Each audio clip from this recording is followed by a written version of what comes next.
1. No beer. Every time you drink a beer, it's like eating 7 slices of bread. That's a lot of unnecessary carbs. Step 2. Portion control. When eating out at a restaurant, cut your meal in half and ask for a takeout container to save the rest for later. Step 3.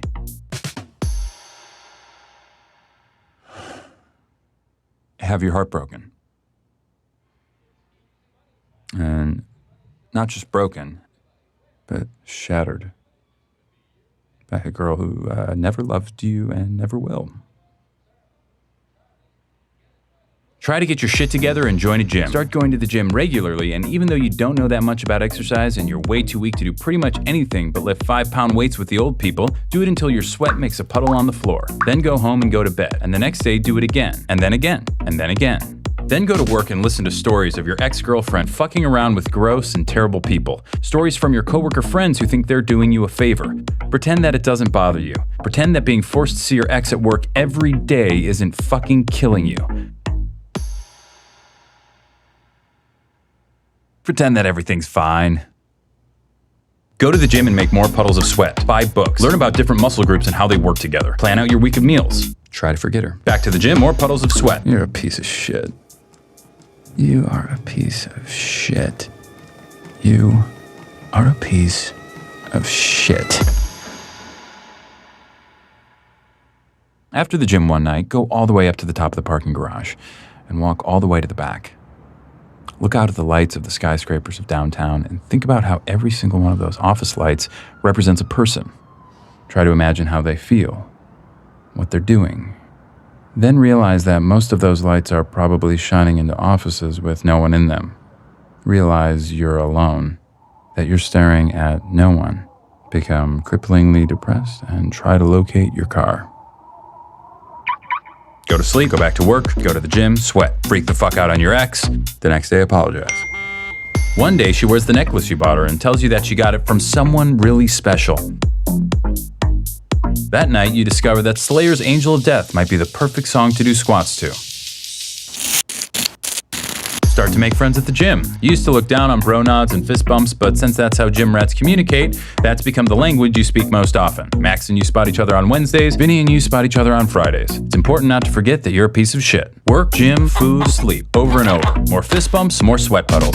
Your body changes slowly, then all at once. You hit your goal weight, pick a new one, then hit it again. You go out and buy new clothes. You receive wave after wave of compliments. Your ex tells you that she's seeing someone else. Fucking bullshit. That night you go to the gym. You run farther and lift more than you thought your body was capable of. You go home and eat a single chicken breast and steamed vegetables. You go to sleep. You dream of a bottomless black puddle. No.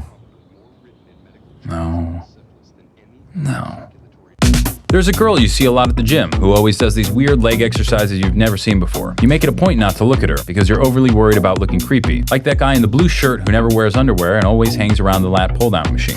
But you notice this girl is always at the gym when you are and seems to always choose the bench next to you. You turn up the Slayer and concentrate on making your puddles bigger. At work, your ex parades her new boyfriend around, flatly ignoring you the entire time. He's taller than you, in better shape than you, and significantly better looking than you.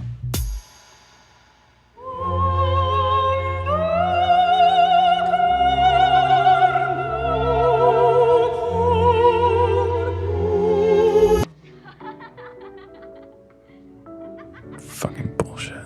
That night, you bench press double your body weight. You sneak a photo of yourself in the mirror and email it to yourself with the subject heading, "You are a warrior." The next day, you are more disgusted with yourself than you've ever been, and you delete it immediately. You make puddle after puddle after puddle and eat single chicken breasts and work and sleep over and over and over and over and over and over. And then something different happens. A night comes when you're not the last person in the gym. It's you and the girl who does the weird leg exercises. You end up walking out at the same time. Her name is Melissa and she works close by. She asks you out to dinner on Friday, promising it'll be healthy. The leg exercises are pivoting curtsy lunges. You start seeing Melissa a lot, both inside the gym and out. You add a couple cheat days to your week. You start getting a lot less sleep. Your ex calls you late at night, but you don't answer. One night, you're walking Melissa to her car, and she says she wants to show you something special. You both stand there in the dark, looking out over the lights of downtown. "Isn't it pretty?" she says, "with all those lights?" You tell her that you think it is, but it also makes you feel sad. All those lights mean nothing. They're just shining into cold, lonely offices with nobody in them. But Melissa tells you that each light is an empty office, but they're only empty because the people have all gone home for the day. Each one's a person who's at home, happy with the one they love.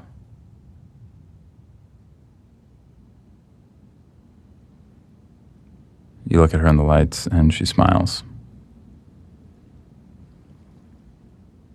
Something in your chest expands.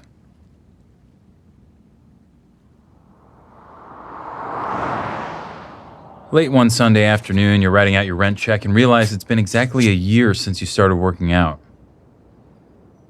You think of all those miles you've run, those pounds you've lifted, and chicken you've eaten, and puddles you've made, and it doesn't seem that bad. You realize that it's not about hitting a goal weight or lifting weights. It's about waiting, being patient, and trusting that life will slowly inch along and things will get better. After all, change takes time. But time is all it takes. Step 4. No fruit juice. Too much sugar.